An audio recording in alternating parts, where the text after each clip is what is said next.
Hey, Rin Tohsakba here. What a cool kit we have in store today. Rin is one of our two brand new Fate Collab units and brings a really fun, satisfying Nuke playstyle. Thank you, Rin. But is mostly here as a very synergistic archer support. The guy wasn't falling off that much, but they gave him the nuclear codes. I'm going to explain how her kit works, then talk about her eidolons, and finish with builds, lycones, and since she doesn't have much team-wise, we'll also talk about her as a main DPS too for fun. Like and sub and share if this video helps at all, and let's begin. Let's start with her talent, Gem Magecraft. Rin will obtain a special resource called Gem Energy during combat, and when entering combat, she immediately gains 20. If an ally consumes one skill point or recovers one, Rin gains an extra 1 Gem Energy per SP as well. She also gets 12 Gem Energy every time she ults, as well as 10 once from her technique, but just know that she uses all of this to gain access and to empower her enhanced skill, Second Magic Experiment. Now, Rin is mostly an archer enabler, and we can see that this talent finally has a condition where when an ally consumes or recovers SP, Rin will give them a 70% crit damage buff. Now, the talent isn't over and in fact adds one of my favorite mechanics in the game.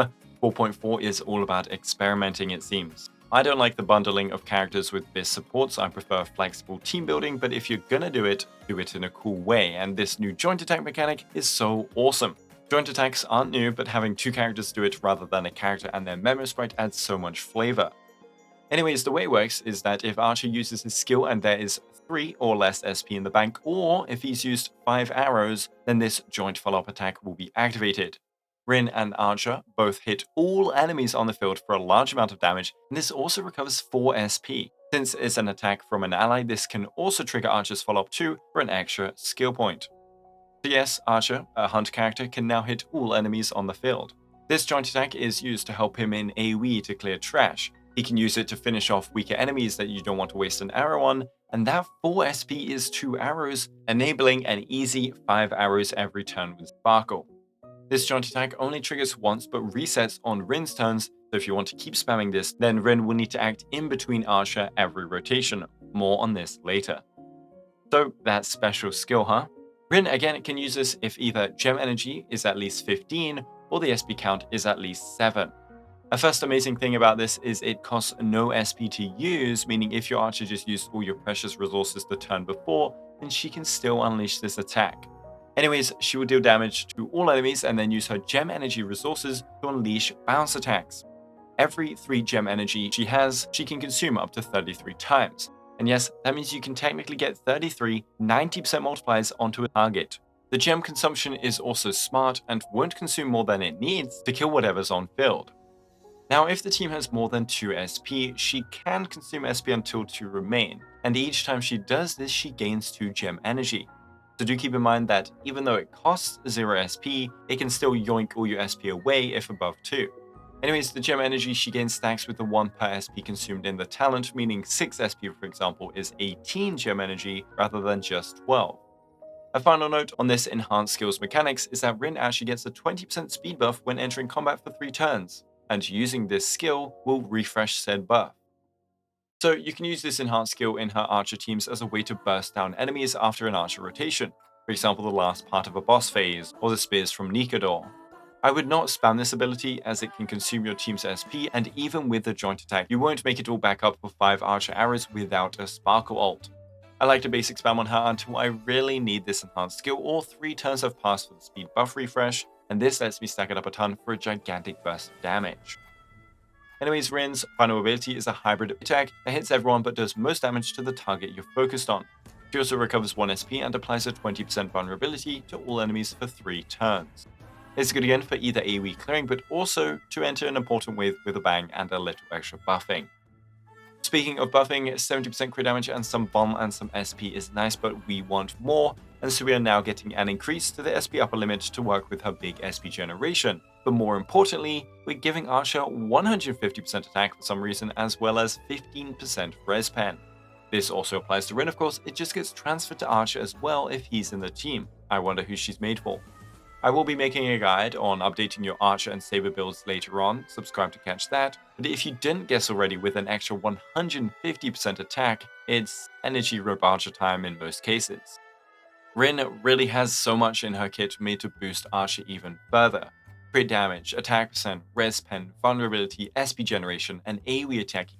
Though she is a very, very niche support, and so if Archer falls off, so does she in value. It's not like Synergies where we can get more skill-based carries. Rin is ride or die unless they release another Archer. Her lack of super strong vertical, as we'll see, may hurt her as well when comparing her to well-invested premium supports, as her kit is mostly complete at E0S0 and doesn't scale too much outside of E2 a little, but that's costly for such a gain, and I guess S1 is a small boost. So base kit done, Eidolon time. Should you invest any more into Rin? Rin's E1 introduces Shadow Gem now, where if she consumes 30 or more in an enhanced skill, she gains an equal amount of Shadow Gem. What this does is then lets you use her enhanced skill to consume Shadow Gem instead of SP and Gem energy, working as a resource duplication hack. Now this isn't too crazy in overall team damage, as you'll see, because Archer is disgustingly strong and because she won't be using enhanced skill often, but in a main DPS team, this absolutely slaps. E2 then gives a pitiful 30% damage buff to Rin's skills, but balances itself out by giving all allies a 1.3 times original multiplier to specifically skill damage, including her own. This is a pretty nice upgrade, considering Archer has 10 billion damage percent and attack percent now, and this is completely undiluted. However, it's on an E2, not an E1, and because Archer does a ton of ult and a decent amount of follow-up damage, it's not exactly a 30% overall damage gain. E4 then gives herself a ton of crit damage. As you can see, her Eidolons are mostly about her, which is nice for Rin lovers. And E6 does the same, which gains 20% res pen, but now 24 extra gem energy when using ult, as well as 1 extra turn. So here are my Eidolon calculations for her in an Archer team to showcase what you're getting for him with pulls on her. They are pretty selfish Eidolons, maybe to avoid Archer staying top tier for 3 years after this. But I thought about Rin lovers too. She's an awesome character, and so I've also calculated Eidolons for her in a hypercarry composition. As you can see, it's a night and day difference for her vertical, depending on if she's a main DPS or Archer support. Anyways, it's build time. I'm gonna be real, guys, unless your rotation specifically needs that extra Rin damage to finish off an enemy, which cuts off most plays because I know a lot of you are pressing auto, then you can really go whatever on Rin, and that's another part of why I like her. You can give her a 10% DPS gain with a better set, but in a fight with Archer, it'll barely do anything. She does have nutty multipliers on that enhanced skill, but again, you aren't spamming that, and even spamming it wouldn't do that much as it consumes the gem energy anyway. So if you want to maximize her damage, then Genius is best with her signature, followed by Juke in 2+ targets. Remember, her joint attack is a follow-up and has 5 hits, and then random stuff like Scholar, 2 pieces, etc. also work. For main DPS, of course, you would prioritize her damage, and you cannot use Duke. Now, there are 2 relics she can wear that can actually do more for Archer, but they are very niche. One is Eagle, which I don't recommend for most players as she doesn't ult much and an extra turn will rarely do much, but there will be niche case uses that you could use it. For example, in the Dark Sam boss fight where he pulls you up, it can hurt the lockstep rotation you might have had with Rin ahead of Archer. An Eagle ult there would enable Rin to act before, reset the joint attack, and then everyone is happy again. An Eagle Sparkle build might also want Rin on Eagle to avoid being lapped as well. The second possible set is Mastersmith, and you might say, where is Rin's Death Shred? And I'll say an Axis Signature. It is going to be much stronger than anything else, specifically if using an Axis Signature on Rin, because it buffs. For planers, you can go Converging Stars, Penacony or Tohsaka, even Fleet, technically. Anything that buffs Archer is completely viable, and all that matters is that you have the best stats on them. If you really care, the order is converging with Penacony over Tohsaka and Fleet. We are 2 attack percented out right now. There is also fallback for some setups, but it's not a big bonus for most people, unlike on some other characters. As a DPS, Rin, your best bets would then be Glamoth or Ruthless Arena. As for your main stats, it's first a crit rate chest. We want to hit a high crit ratio. You know the deal already. I said this in a Himiko video a couple weeks ago. Your orb is going to be quantum damage, but attack percent is fine too, and hey, maybe you'll run HP percent if sustainless with Archer. And your rope can be energy or attack percent, with energy as the general recommendation for most people. Her ult is nice, 1 extra SP in the Von is nice, but if you aren't getting an extra ult in your fight, then naturally attack percent is preferred. This was the case in one of my faster runs where ERR literally did nothing, and attack percent let me clear mobs instead. If she's a main DPS, then run attack percent. And I left out Boots because we should talk about her speed. Archer is running with Sparkle 99% of the time right now, and so the first thought that comes to mind is putting Rin one speed ahead of Sparkle so that we get Rin, Sparkle, Archer in a loop to reset the joint attack over and over again. This actually technically does nothing different than running Rin one speed slower than Sparkle, for example, as we'd instead get Sparkle, Archer, Rin in a loop, still resetting the joint attack.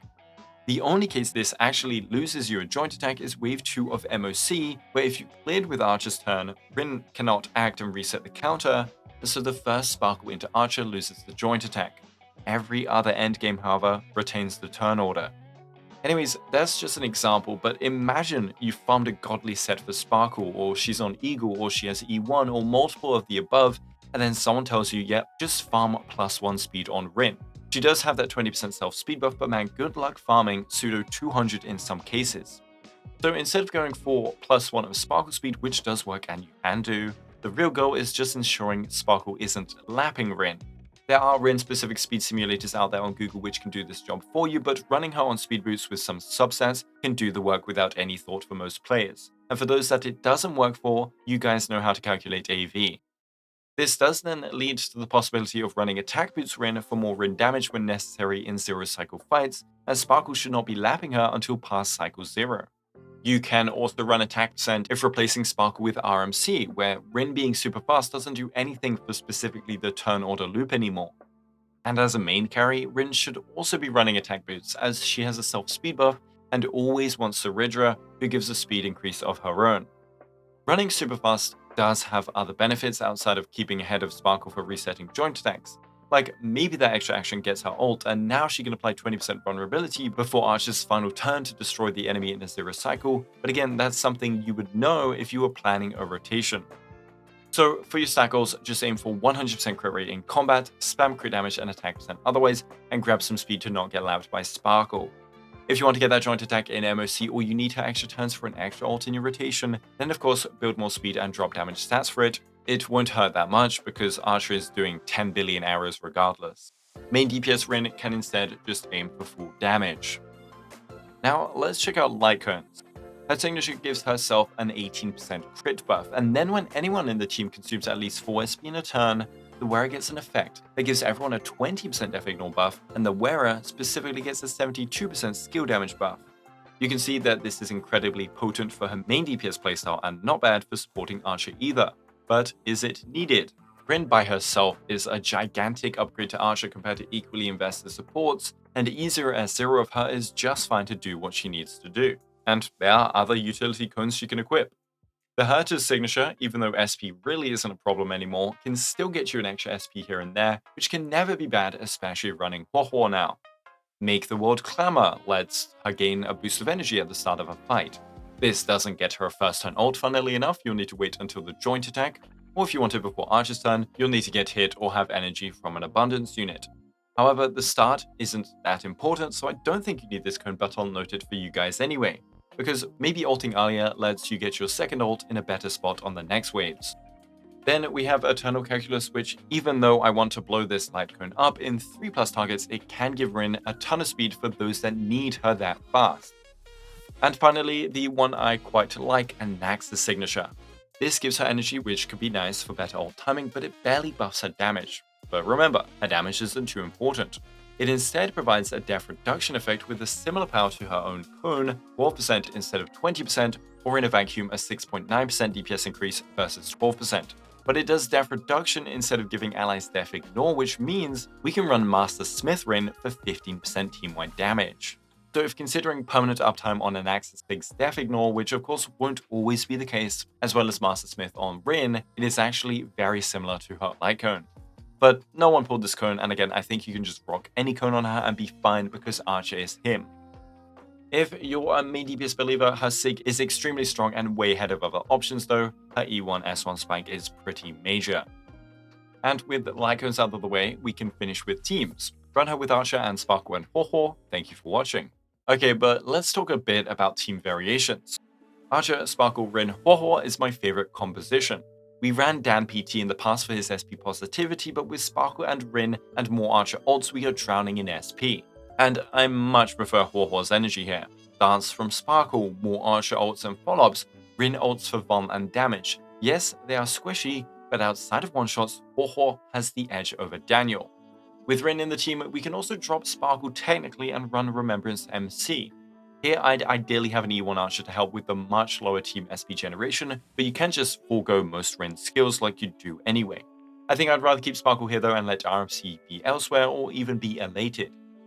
For sustainers, you can really rock a bunch of supports, but one I love is Robin. I've been a fan of Robin Sustainless Archer in the past, but there are a couple bonuses that adding Rin into the equation does for us. First off, Robin as a team-wide buffer means Rin is also getting some love. Second, the attack frequency is great for energy, and joint attacks as we know will count twice for Robin. But third, I talked about way in the past the problem with Sparkle Robin, and that's the advance being wasted on the DPS she's pulling. Well, what if we brought a second DPS into the equation? The rotation goes Rin with Vonoak, Robin, Sparkle who pulls Archer, Archer acts. During this, Robin can ult thanks to the arrows and his joint attack, and because of our turn order we get post-Robin ult, Rin, Sparkle, then Archer. Instead of Archer being pulled and wasting the AV, we instead pull Rin who just acted. This gives her a bit of buffing, which is cool, and Archer retains his buffs from the previous pull anyway. Then Rin acts before Sparkle even if much slower than her because she's at a 50% advanced lead from normal. And Sparkle can then keep pulling Archer whilst maintaining a Rin Sparkle Archer loop with Rin on a much better DPS build and with more buffs than usual.